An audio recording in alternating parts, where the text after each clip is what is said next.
Hi, whoever's watching. Most likely just Jordan, but welcome to my vlog about paranormal activity on campus at Plymouth State. Um, Today's weather is not that good, so I'm going to do it from my desk. Pretty easy stories. Um, the first one I'm going to talk about is the story of the ghost who lives in my dorm hall, Mary Lyon. The first time I heard about it was through my cousin who lived here first semester of this year. Um, she told me that at night she would feel like banging from under the floor, and she just thought that it was, classrooms or whatever's in the basement, like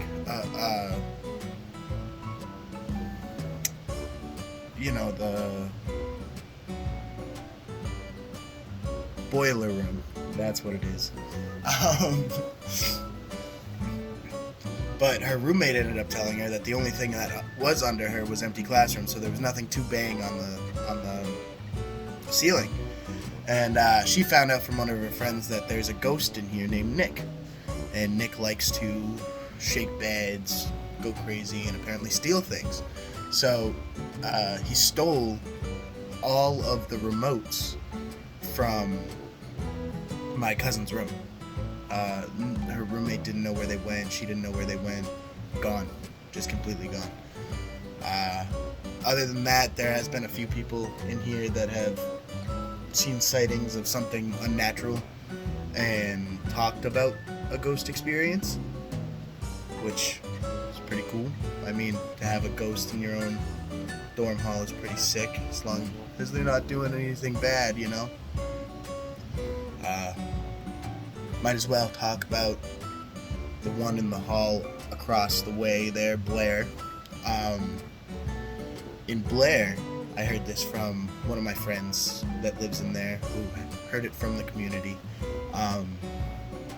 There is a ghost who haunts the women's bathroom in Blair's second floor, and this woman will always appear in a white dress at night in the bathroom. The bathroom door locks, and she is always said to be looking in the mirror, so that's kind of creepy.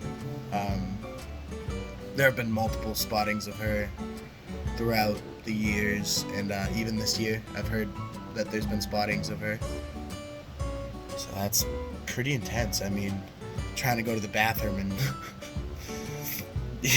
a ghost shuts off the lights and locks the door. You can't get out. Don't know what to do. But, yep. That's it for this one. Peace.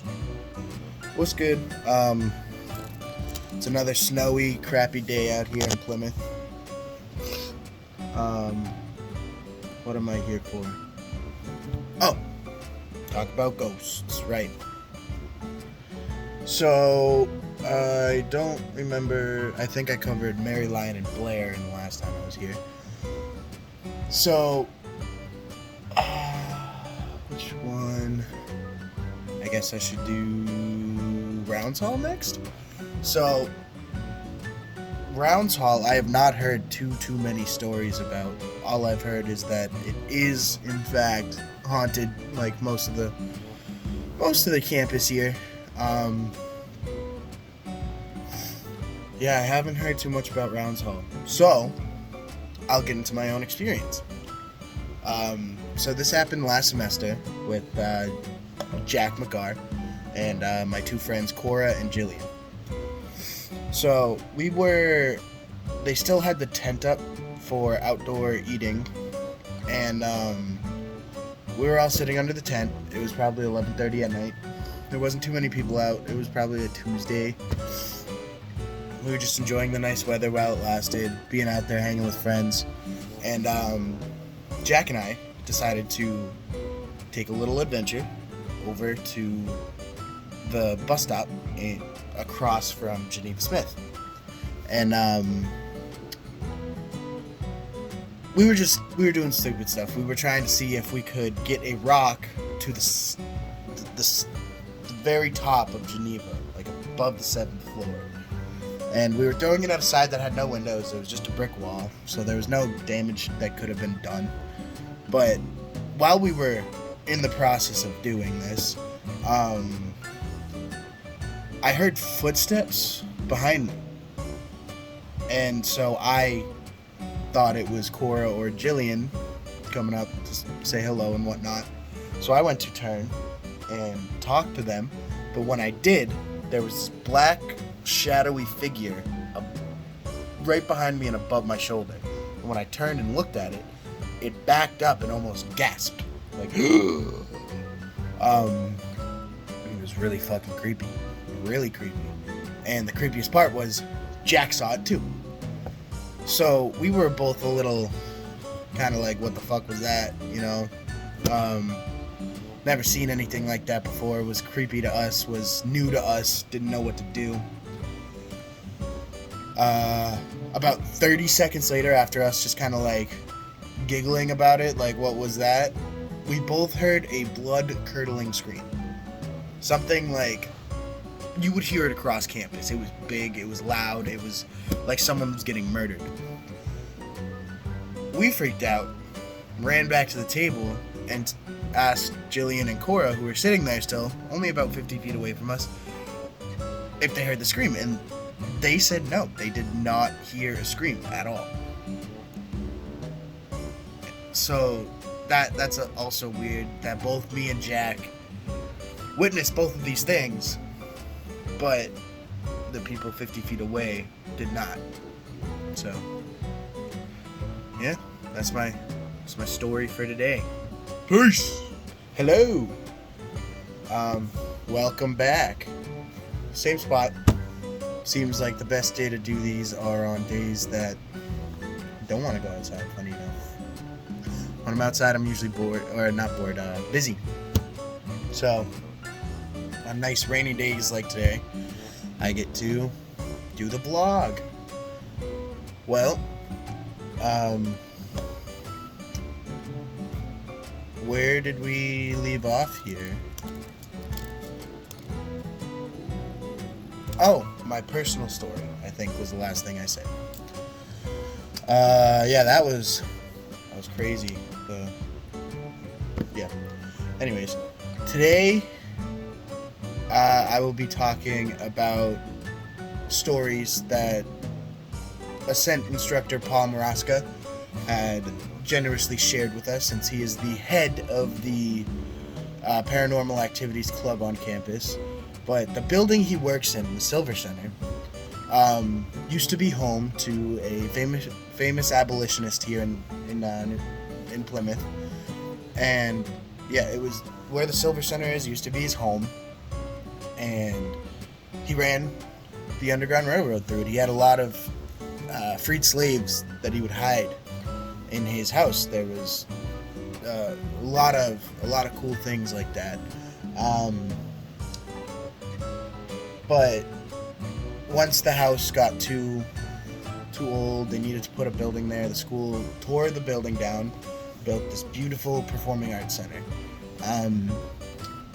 In this performing arts center, it is said that you can witness the daughter of that abolitionist who had died in the house before, obviously, Plymouth tore it down, whatever, many years beforehand.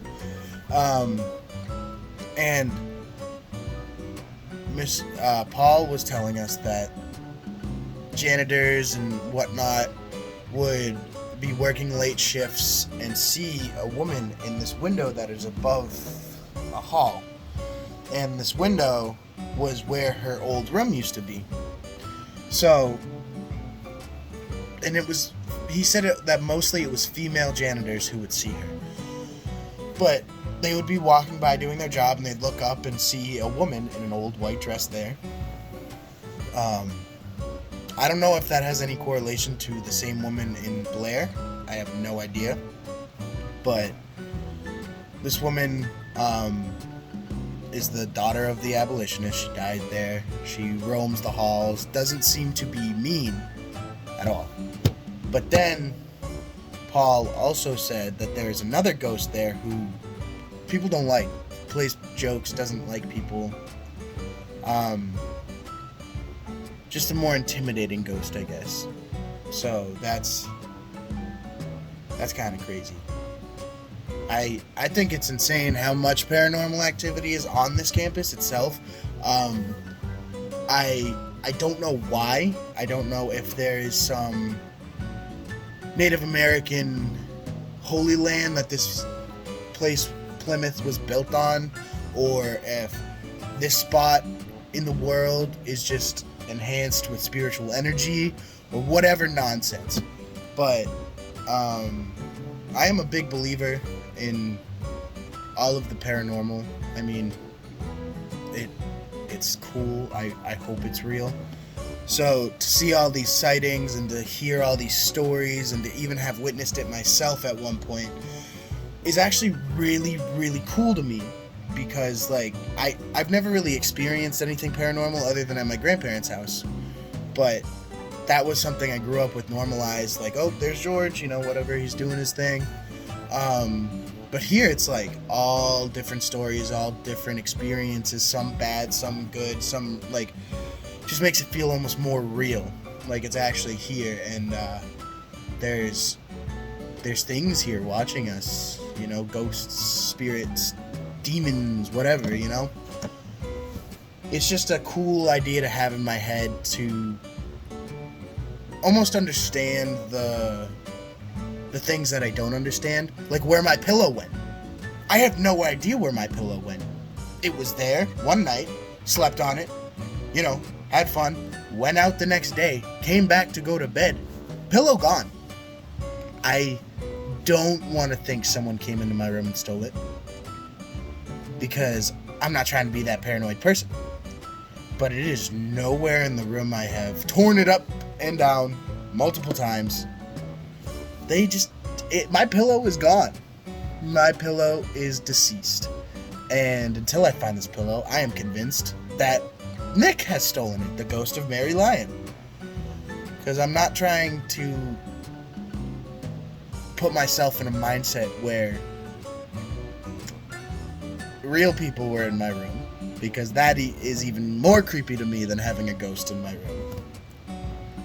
But yeah, that's it for this one.